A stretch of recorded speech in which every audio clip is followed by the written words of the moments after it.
দেখুন আমরা আছি এখন মধু বাগানে, যেখানে কিনা হাজার হাজার মধু চলছে। এখন দেখতেই পারছেন আপনারা কত মাছি দেখেন বসে আছে।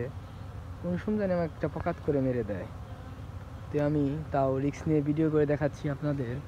দেখুন আপনারা এইখানে যে মশা মাছি, দেখেন মাছিগুলোর অবস্থা। হ্যাঁ, প্রচুর মাছি আছে এখানে।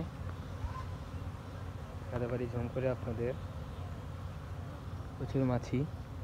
এটা আমার সাথে ঐতিহ্যবাহী চালা, যেখানে কিনা পিকনিক করা হয় সব সময়। দেখুন অবস্থা, এটাই সেই চালা আমাদের।